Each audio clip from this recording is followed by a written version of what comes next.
Entonces, estábamos hablando de que los sitios activos se pueden medir, primero se pueden identificar, medir o contar, por distintas técnicas físico-químicas e instrumentales bastante sofisticados, pero es muy interesante conocer ese dato porque podemos decir, bueno, a ver, por X superficie de catalizador,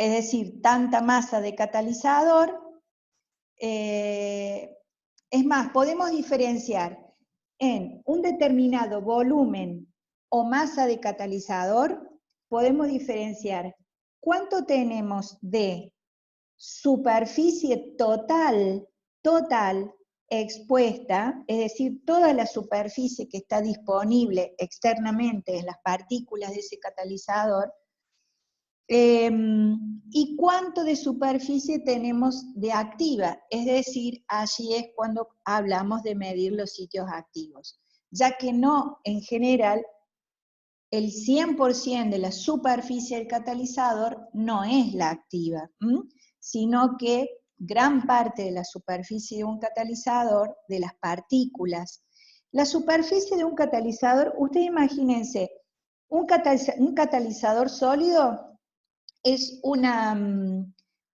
masa compuesta por infinito número de partículas, de granulitos de ese sólido. Esas partículas, granitos de sólidos, tienen una superficie externa, que es la cara externa de esa partícula o granulito. A eso es lo que le llamamos superficie externa total de cada partícula que conforma la masa de un catalizador que tenemos adentro de un reactor. Esa masa de ese catalizador dentro del reactor está compuesto por un volumen determinado conformado por infinito número de partículas.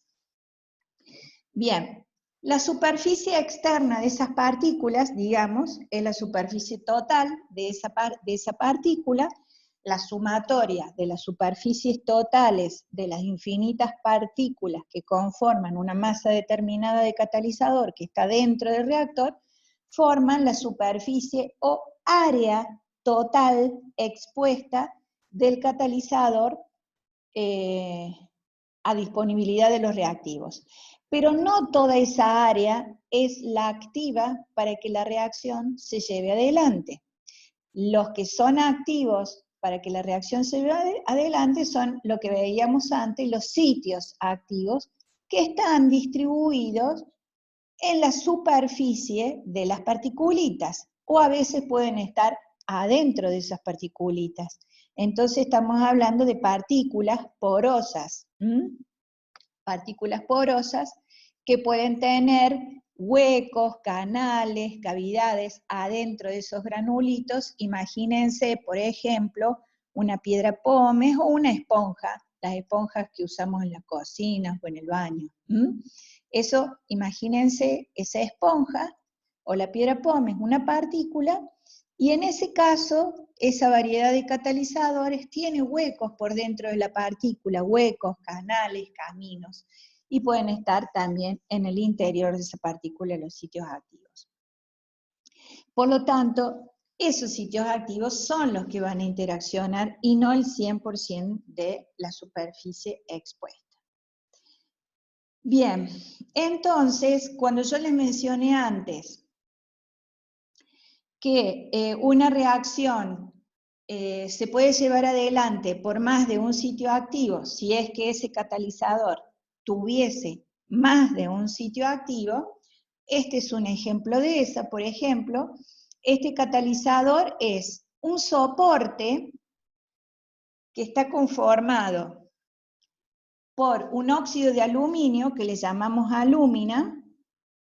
Esa es la masa que se encuentra en mayor proporción dentro de la conformación de este catalizador, y sobre esta masa de óxido de aluminio, en mayor proporción, vamos a anclar o distribuir lo más homogéneo posible átomos de platino, en este caso, distribuidos sobre las superficies del óxido de aluminio por las infinitas partículas de granitos, granulitos de óxido de aluminio, y lo ideal es dispersar estos átomos de platino lo más homogéneo posible, que estén separados entre sí, pero tampoco a grandes distancias, porque a su vez los sitios activos a distancias adecuadas entre sí también generan una sinergia entre ellos que activan de alguna manera las moléculas reactivas. O sea, si tenemos un platino acá y el otro en la otra punta, qué sé yo, tampoco es que va a ser muy activo ese catalizador.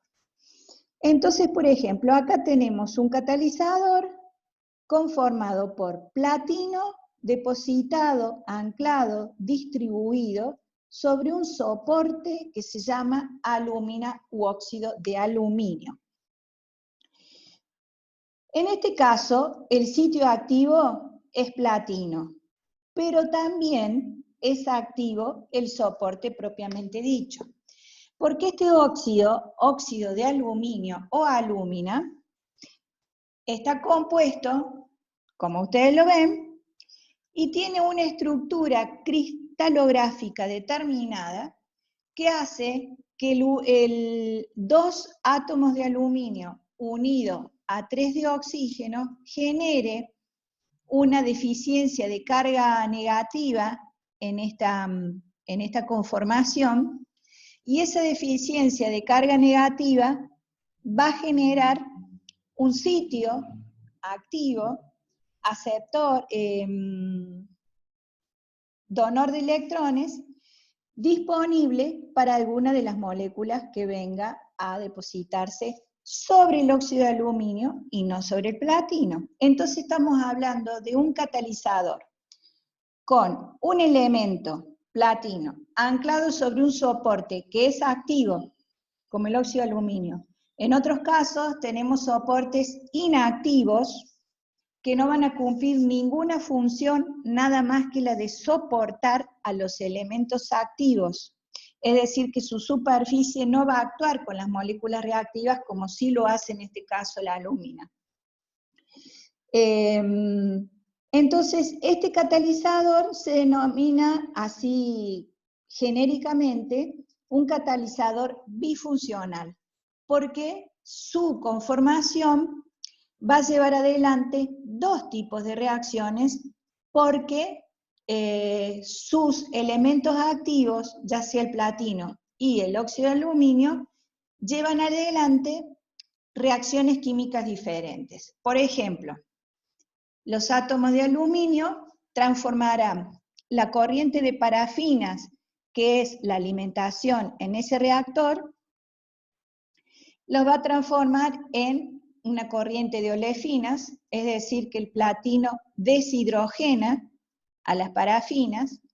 Luego estas olefinas sobre la alúmina, que está compuesta por sitios ácidos, porque les dije que tenía una deficiencia de carga negativa y allí se genera un sitio aceptor de electrones. Entonces estamos hablando de un sitio ácido. En este caso, la función de la alúmina está isomerizando las N-olefinas a isolefinas, genera una reacción de isomerización, y nuevamente el platino actúa, en este caso, hidrogenando, es decir, la función del platino es hidrogenar, deshidrogenar. En este caso, hidrogena las isolefinas a isoparafinas. Este es un componente deseable en los cortes de combustibles, las isoparafinas. Entonces, acá podemos ver claramente un catalizador conformado por dos sitios activos, un elemento activo dispersado sobre un soporte activo, y los dos tienen funciones diferentes en los pasos intermediarios de esta reacción, desde N-parafinas a isoparafinas. Bien. Los procesos llevados a cabo por catálisis heterogénea, entonces, habíamos visto anoche, que fundamentalmente la acción que lleva adelante la presencia de un catalizador en una reacción que parte de un sustrato de partido, desde un sustrato de partida a un producto final, la acción fundamental de la presencia de un catalizador es disminuir la energía de activación de esa reacción. Es decir, si esa reacción antes se llevaba desde reactivos a productos con esta energía de activación, que está marcada con la flechita roja, ahora la presencia de un catalizador hace y facilita que la reacción se produzca también, como en el caso anterior, pero mucha menos energía de activación. ¿Qué quiere decir? Que el proceso está invirtiendo menos consumo de energía, menos costos, menos riesgos energéticos, y es mucho más rápido el proceso. Esa es la función, una de las funciones principales de la participación de un catalizador en una reacción química.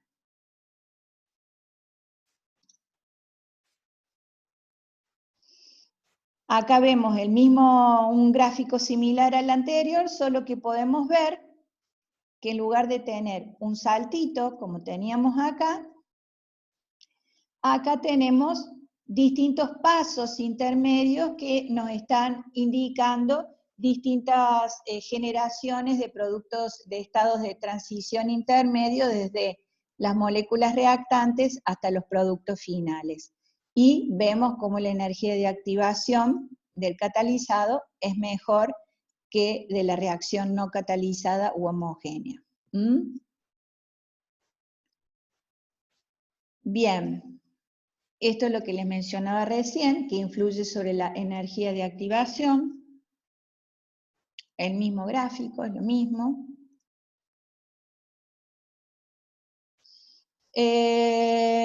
Entonces, la presencia de un catalizador, que esto ya lo mencionamos anoche, ¿no? Es aumentar la velocidad de reacción, reduciendo la energía de activación, es decir, la energía empleada en el sistema de reacción. Involucra tres velocidades, es decir, la adsorción transitoria o quimisorción, que ya vimos este concepto anoche, de uno o más reactivos en la superficie del catalizador, el reordenamiento o el desplazamiento, reordenamiento de los enlaces de ese estado de transición, donde las moléculas reactivas están pegadas a la superficie del catalizador y o con otras moléculas reactivas, formando un estado de transición intermediario, el reordenamiento de los mismos, formando ese estado de transición que no es reactivo, que no es molécula reactiva, sino que no es estado de transición, se rompe ese estado de transición, rompe el enlace que lo une a la superficie del catalizador y se desorben los productos de reacción. Bien, acá hay una lista simplemente de tipo informativa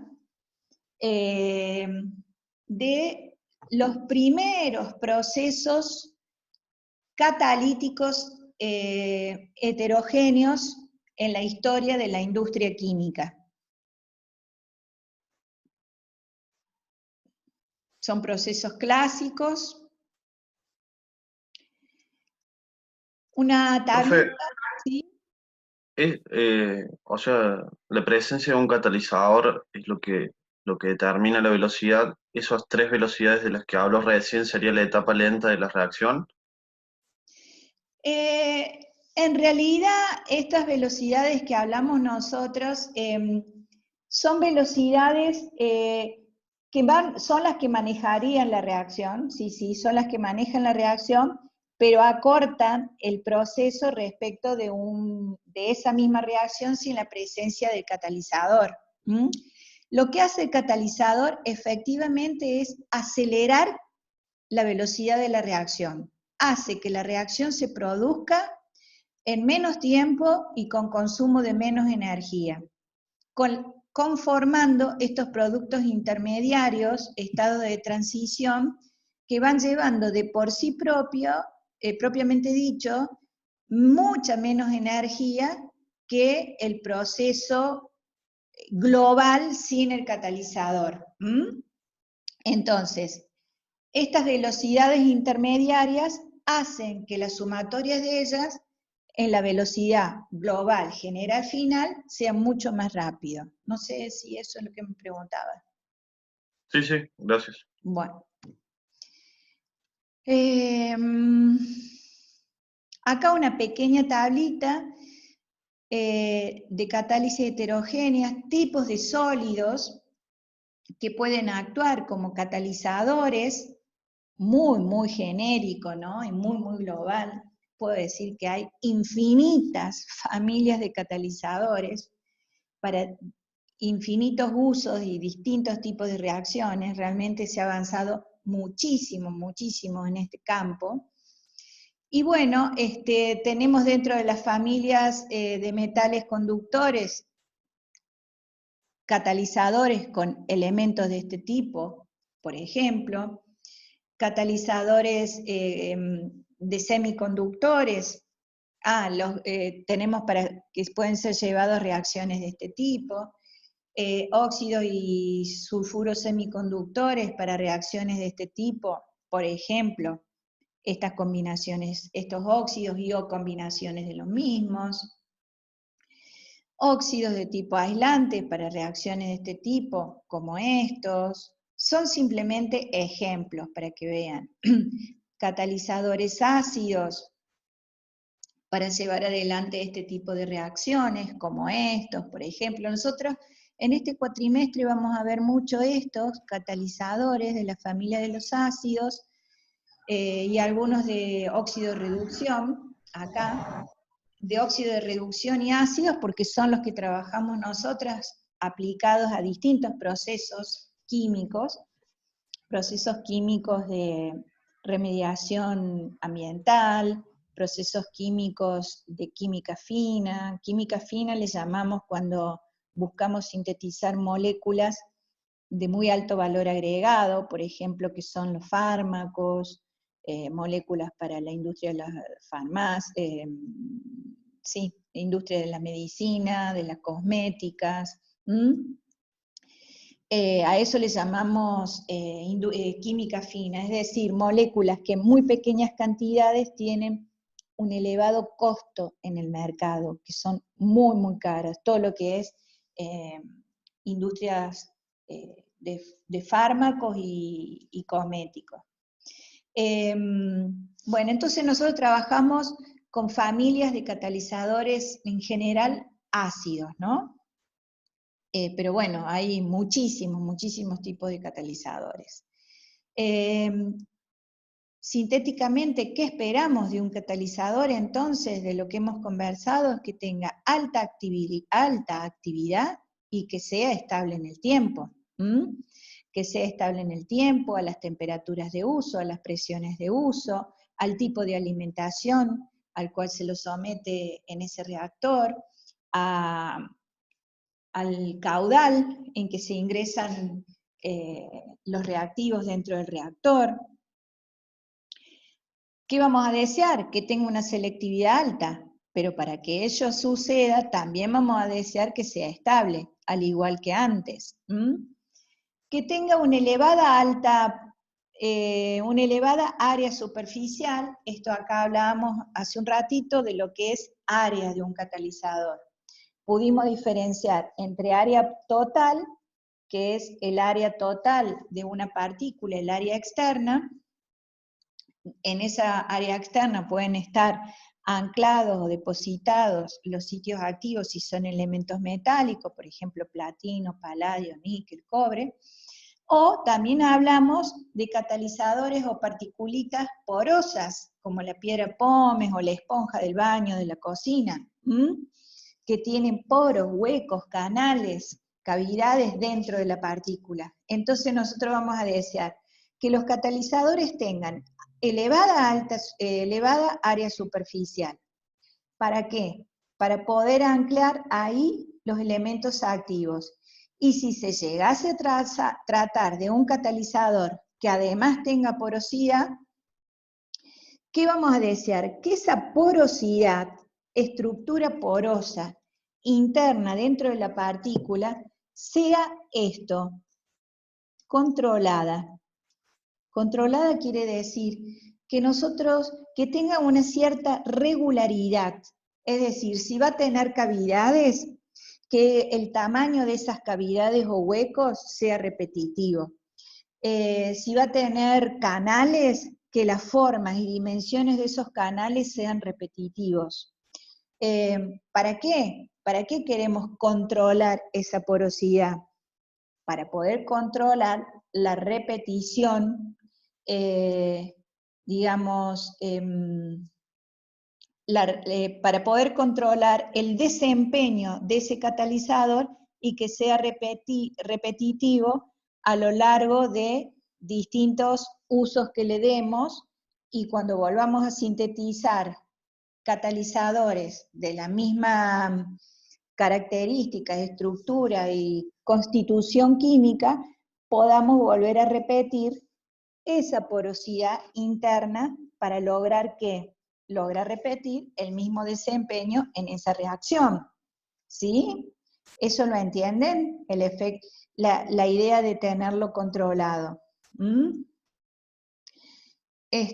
Ahora en esta sala, cuando me anuncie los 10 minutos, que faltan los 10 minutos, ahí puedo cortar para ver si hay preguntas en el chat o por si alguien quiere preguntar. Vamos a desear que tenga resistencia a los contaminantes, como ya les mencioné antes, es decir, que rechace a aquellos contaminantes, por ejemplo, ¿se acuerdan el azufre? Es decir, que su constitución química no le permita al azufre absorberse sobre los sitios activos, por ejemplo, o si se depositan moléculas carbonosas, que las podamos despegar de la superficie, que sean resistentes a altas temperaturas, a las fluctuaciones de las temperaturas. Acá dice resistencia mecánica, se trata cuando trabajamos con reactores de lecho fluidizado, es decir, cuando se inyecta una corriente de algún gas en particular a un caudal importante, entonces las partículas del catalizador están fluctuando dentro del reactor, y allí se pueden mecánicamente romper esas partículas, entonces deseamos que eso no suceda, o que no suceda tanto, digamos. Ahí nos referimos a la resistencia mecánica fuerte. Que no produzca riesgos incontrolables, resistencia a elevadas presiones, eso es importante también. Sintéticamente, este cuadrito, que se llama mapa conceptual, concentra todos los conceptos que hemos hablado entre anoche y el comienzo de la tarde, de la clase, en donde pretendemos que un catalizador sea activo y selectivo, que además posea estabilidad, que tenga además, esa estabilidad va a influir en las propiedades mecánicas, que sea duro, que tenga una distribución controlada y homogénea de tamaño de partículas y poros, que sea resistente a la atracción y compresión, esto es si trabajan a muchas presiones o cuando trabajamos al lecho fluidizado, como les mencionaba recién. Que sea estable a todas las variables que les mencionaba recién, y que sea estable a las pérdidas por desactivación que hemos visto también. Bien.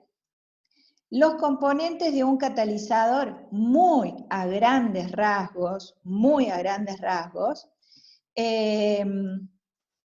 es que tiene que tener un soporte, como vimos en el caso de la alúmina, el óxido de aluminio. Ese soporte puede ser activo, propiamente el caso de la alúmina. Les menciono la alúmina porque se los expliqué, pero no es que sea la única, hay un montón de soportes activos. Simplemente por ahí voy a reiterarles algunos ejemplos, porque recuerden, la idea es tener los conceptos Fundamentalmente esto es para tener los conceptos y no el conocimiento de los distintos materiales que vamos a ver, sino los conceptos para poder luego reconocer las técnicas que vamos a utilizar para el estudio de estos materiales y poder ver cuáles son los desempeños de esas técnicas, ¿no? Que serán aplicables para estos materiales como para un gran número de materiales, pero para que podamos entender el comportamiento de las técnicas. Entonces, también podríamos tener un soporte inerte. Un soporte inerte es que no actúe, simplemente que sea superficie para que los sitios activos se anclen sobre él, por ejemplo los platinos sobre un óxido de silicio. Ese es un soporte totalmente inerte, un óxido de silicio. Tenemos un silicio coordinado con 4 oxígenos. O que tenga baja área superficial. Tenemos los agentes activos depositados sobre el soporte, algunos pequeños, ínfimos ejemplos como estos. Tenemos otros pequeños agregados de otros metales que pueden actuar como promotores. Actuar como promotor significa que la presencia de un elemento determinado, como ser, por ejemplo, rodio, en